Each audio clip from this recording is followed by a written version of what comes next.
তো হ্যালো বন্ধুরা, আমি আশা রাখছি তোমরা সকলেই ভালো আছো। তো আজকে আমরা আলোচনা করব শ্রীকৃষ্ণ কীর্তন কাব্যের বড়াই চরিত্র। তোমাদের কাজ হচ্ছে কিনা সুন্দরভাবে তোমরা এই নোটটির অ্যান্সার খাতাতে লিখে নেবে। এখানে একটা কথা বলি, যেহেতু তোমাদের পরীক্ষার হাতে গোনা মাত্র কয়েকটি দিন বাকি, সুতরাং তোমাদের আর কি নোটের প্রয়োজন আছে বা নোটের প্রশ্নের অ্যান্সার প্রয়োজন আছে তোমরা অবশ্যই এই ভিডিওর নিচে কমেন্ট করে জানাবে। তাহলে প্রত্যেকটি প্রশ্নের অ্যান্সার কিন্তু তোমাদেরকে আমি সময় করে দিয়ে দেবো। আর একটা বিষয়, এই যে শ্রীকৃষ্ণ কীর্তন কাব্যের যে রাধাবিরহ অংশটি রয়েছে, এই রাধাবিরহ অংশটি প্রক্ষিপ্ত কিনা এই নোটটির অ্যান্সার যদি কারো প্রয়োজন হয় সেটিও কমেন্ট করে জানাবে, সেটির অ্যান্সারও কিন্তু তোমরা পেয়ে যাবে। আর একটা কথা কি, তোমাদের তোমরা অবশ্যই একটু বন্ধুদের শেয়ার করে দেবে, কেননা অনেক ফ্রেন্ড রয়েছে তোমাদের যারা নোট খুঁজে বেড়ায় চারিদিকে কিন্তু পায় না। তো তাদের অনেকখানি কিন্তু হেল্প হয়ে যাবে, এবং তাদেরকে এটা বলে দিও যে তাদের যাবতীয় নোটে যা কিছু প্রয়োজন হবে বাংলা অনার্সের অবশ্যই ভিডিওর নিচে কমেন্ট করে জানাবে, তাহলে কিন্তু তারাও নোটের অ্যান্সার পেয়ে যাবে। ঠিক আছে, চলো আজকের কি এখানে প্রশ্নটি আবার একবার বলি যে শ্রীকৃষ্ণ কীর্তন কাব্য অবলম্বনে বড়াইয়ের চরিত্রটি বিশ্লেষণ করে, এটা বিশ্লেষণ হয়ে গেছে, এটা হবে বিশ্লেষণ, typing mistake, I am sorry.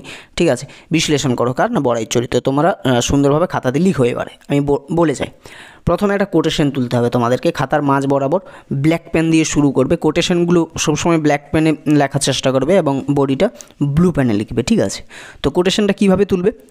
খাতার মাঝ বরাবর লিখবে কি না, বড়াই বৃন্দাবনের কেউ নয়, বাস্তব জগতের ওই একজন। বরুচণ্ডী দাস অলৌকিক কাব্য রচনা করেননি, একটি অভিনব লৌকিক কাব্যই আমাদের উপহার দিয়েছেন। ঠিক আছে, ডবল কোটেশন ক্লোজ করে দেবে।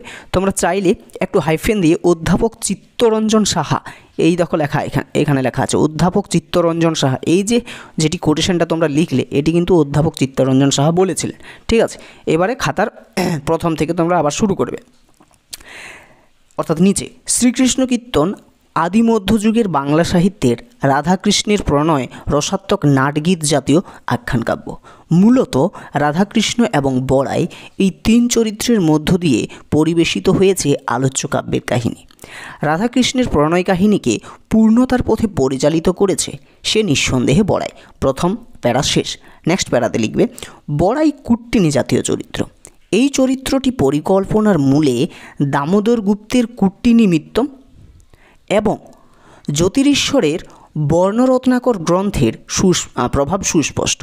এ সম্পর্কে ডক্টর সুকুমার সেন বলেছেন। আবার তোমরা হাইফেন দিয়ে চোখে পড়ার মতো নিচে আলাদা কালিতে লিখবে কি না, বড়াই চরিত্র পূর্বতন কুটনির ভূমিকার ছায়াবহ। জ্যোতিরীশ্বরের বর্ণরত্নাকর এ কুট্টিনীর যে বর্ণনা আছে তাহাতে বড়াইয়ের প্রতিচ্ছবি পায়। তবুও শ্রীকৃষ্ণ কীর্তনের বড়াই শেষ পর্যন্ত কুট্টিনীই রহিয়া যায় নাই। গোড়াই সে কৃষ্ণের দূতি, কিন্তু পরিণামে সে রাধারই বড় মা। ঠিক আছে, এবার তোমরা আবার নিচে লিখবে শুধু তাই নয়, বড়াই চরিত্রের মূলে বাৎসায়নের কামসূত্রের প্রভাবও সুস্পষ্ট। এবার প্যারা চেঞ্জ করে তোমরা আবার লিখবে কি না, শ্রীকৃষ্ণ কীর্তন কাব্যে রাধার মায়ের পিসিরূপেই বড়াইয়ের আবির্ভাব। রাধার রক্ষণাবেক্ষণের দায়িত্বে আইহনের বাড়িতে বড়াইয়ের আগমন। এই বৃদ্ধার শারীরিক রূপের পরিচয় দিতে গিয়ে কবি জানিয়েছেন, আবার হাইফেন দিয়ে নিচে লিখবে চোখে পড়ার মতো আলাদা কালিতে, শ্বেত চামার সমকে সে কপাল ভাঙিল দুই পাশে, ভ্রূহি চূর্ণরেখা যেহ্ন দেখি কোটর বাটুল দুই আঁখি। কোটেশন ক্লোজ করে দেবে, অবশ্যই এগুলো আলাদা কালিতে লিখবে। ঠিক আছে, তারপরে নিচে লিখবে বড়াই আলোচ্য কাব্যে কুট্টিনী চরিত্রের মতো নিজের অতৃপ্ত প্রেম বাসনাকে সে চরিতার্থ করতে চেয়েছে রাধাকৃষ্ণের মিলনের মধ্য দিয়ে। প্রথম পর্বের এই কুট্টিনী বড়াই কাব্যের শেষ অংশে সহানুভূতিশীল নারীমূর্তি রূপে উপস্থাপিত। এই বিবর্তনশীলতা বড়াই চরিত্রের আকর্ষণীয় দিক।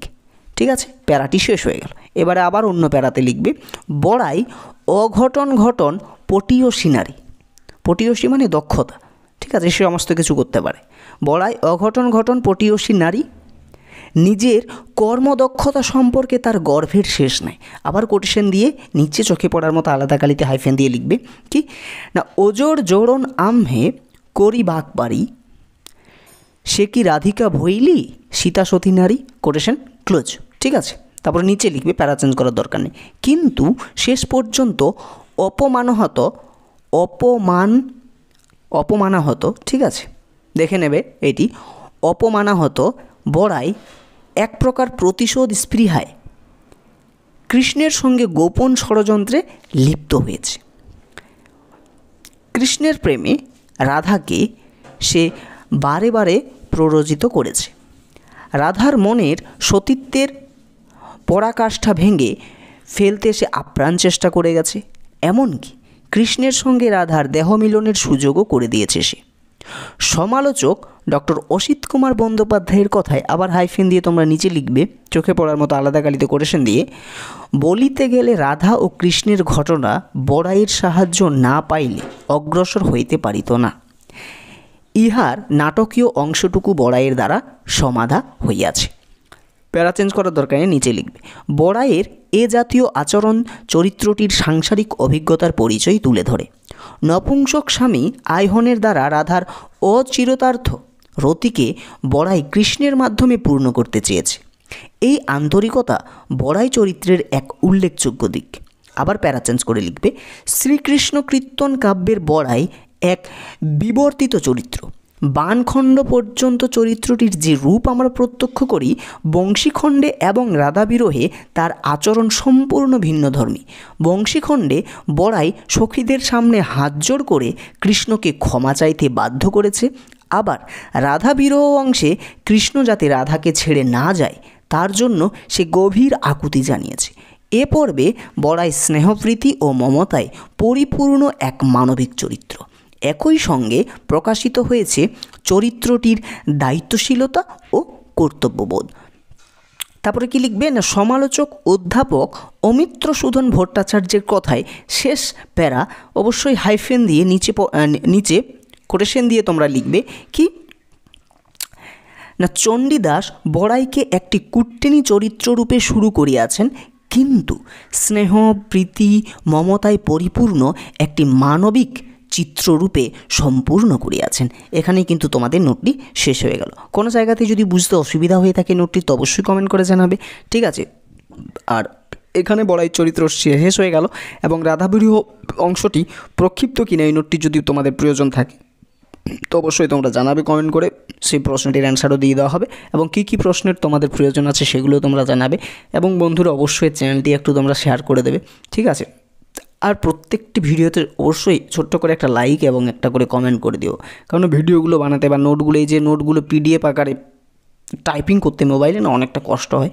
সুতরাং আমি আশা রাখছি, এইটুকু আশা রাখতে পারি তোমাদের কাছে যে ছোট্ট একটা কমেন্ট আর ছোট্ট একটা লাইক এবং বন্ধুদেরকে একটু শেয়ার তোমরা করে দেবে, এই আশাটুকু আমি রাখতে পারি, ঠিক আছে। আর তেমন কিছুই কিন্তু চাইছি না। আর তারপরে তোমরা অবশ্যই তোমাদের প্রত্যেকটি যা প্রশ্ন লাগবে সেগুলো অবশ্যই কমেন্ট করে জানাবে, ঠিক আছে। প্রত্যেকটি জায়গাতে কিন্তু তোমাদেরকে হেল্প করা হবে।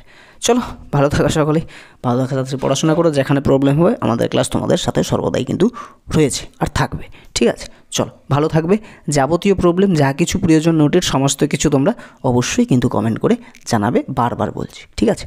চলো, ফিরে আসছি নেক্সট ক্লাসে।